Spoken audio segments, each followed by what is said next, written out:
hypothetically speaking, what do you think would be the reaction around here if Shawn Michaels walked into the Impact Zone and kicked the shit out of Eric Young? People around here would be bitching like crazy, right? Oh, TNA's burying the young talent again. Oh, they're letting the WWE guy win again. Oh, they're not thinking about the future again, right?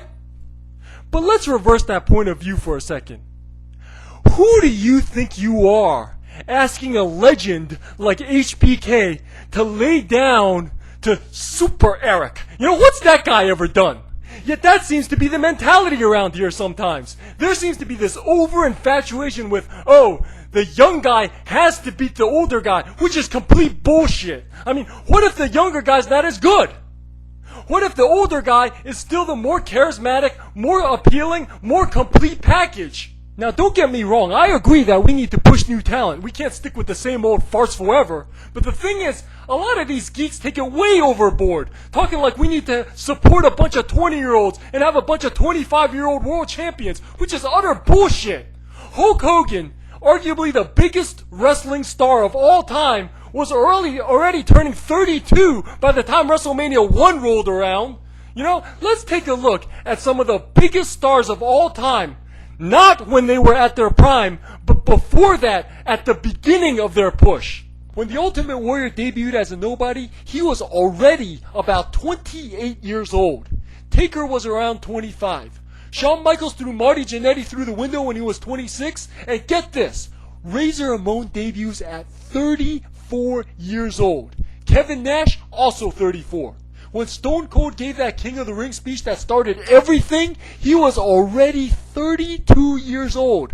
The Rock joins the Nation of Domination at 25, and Kurt Angle debuts his Boy Scout gimmick at 31 years old, the same age Goldberg was on his win streak.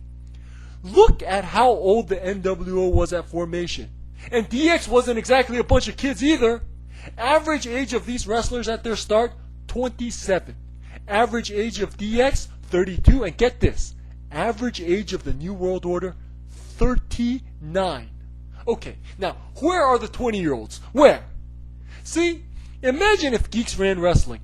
In my opinion, we would not have gotten DX, we would not have gotten Stone Cold, and we definitely would not have gotten the NWO if geeks ran wrestling. I mean, they're too old, right? Thank goodness these nerds don't run wrestling. Thank goodness. When 41-year-old Kurt Angle gets in the ring with 32-year-old AJ Styles, guess who I'm cheering for? Kurt Angle! Because AJ's character is nothing to me. His personality, his charisma, and his mic work have done nothing to draw me away from Kurt Angle and to him. I'm not going to automatically cheer for him just because he's younger. I'm going to be cheering for Kurt Angle, who has that appeal, who has that it factor. And until AJ proves to me, shows to me that he has it too, it's not going to change. There's no entitlement here in pro wrestling. You've got to earn the cheer with the complete package, not just a good drop kick. Both AJ Styles and Joe are former world champions, and guess what? They sucked. Let's be honest here. They absolutely sucked as world champions. And it's not just from the writing either. I'm a fan of Joe, right? When he became world champion, I was so ready to support him. Just give me something to support, you know? I was so ready to support Joe as world champion. I was like this. Here we go. Ready to support. Just give me something to cheer for. Then he gets on the mic and he's like, you know, you gotta hand it to Kurt Angle. He's one of the finest professional athletes in wrestling today. Blah, blah, blah, blah, blah, blah, blah, blah, blah. So what? You know, where's the charisma? Where's the Stone Cold? Where's the Rock? Where's the Shawn Michaels? I got none of it. You know, how dare you bore me as I wait to support you? And you can't say these younger guys haven't gotten enough airtime. Guys like AJ, Lethal, and Matt Morgan have gotten a shitload of airtime to show off their personality. Yet for some reason, I'm still cheering for Kurt Angle. Because these younger guys have done nothing in terms of character and charisma to draw me in their direction instead. AJ's current presentation and promo skills is not going to do it. Matt Morgan talking like he's two people is not going to do it. So until these guys give me some incentive to draw me in their direction, I'm still going to be cheering for Kurt Angle, regardless of age. I'm not mercy cheering some ham and egger just because he's young. Show me you've got the complete package. Give me something to rally behind. Shawn Michaels threw Marty Jannetty through a window and gave us the Heartbreak Kid. What have you got to give? Generic promos? Ric Flair impersonations? Styles and Lethal, who cares how old they are? If either of them gets in the ring with Shawn Michaels, I'm going to be cheering for 45-year-old HBK to super kick the shit out of them. Because these guys, they're so plain Jane that you can't get behind them. Lethal can pin Ric Flair 100 times, and it's not going to do anything if he's like this boring guy, like, I can't believe it, man. I was in the ring with Ric Flair, The fuck? You want me to cheer for Sylvester the Cat over there? Over the Heartbreak Kid? Switch him music his ass to the moon! I read somewhere that AJ was venting some of his frustrations. The first thing that came to mind was, was his venting as boring as his promos? Will I also fall asleep during it? It's like, I'm sorry, AJ. Your frustration venting was as boring as your world title reign. But wait, I'm supposed to cheer for him unconditionally because he's this young guy with a lot of cool moves, right? I'm supposed to cheer for him automatically. No, it doesn't work that way.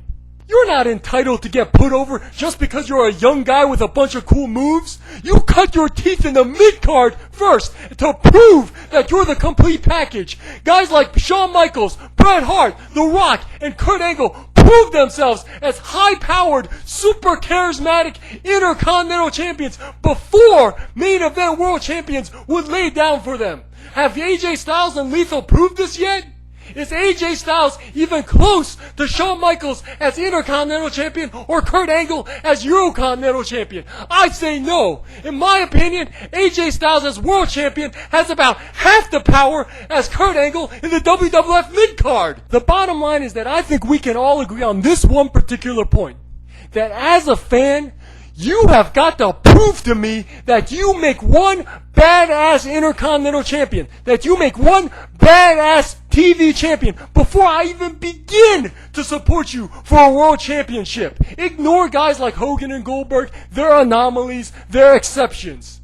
Everyone, every wrestler, young and old, has got to prove to me, to you, to each and every one of you fans that they make one badass mid-card champion first. They earn our cheers step by step.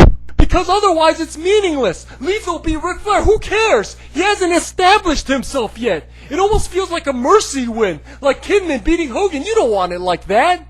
You have got to establish yourself as a Bret Hart level guy before you beat Ric Flair. You don't impersonate the Macho Man and then beat Ric Flair. It feels forced and not credible. So to me, bringing back some high standards, regardless of age, before a guy like Hulk Hogan or Kurt Angle or Sting or Ric Flair even thinks about putting you over, you had better prove yourself first as one of the all-time mid-card champions, a true force of charisma and high power that could potentially one day fill their shoes. Because if you don't, if you're just Sheamus strolling in and becoming world champion, you ain't proving shit to me. There's no way I'm getting behind you, and your title reign ain't worth shit to me.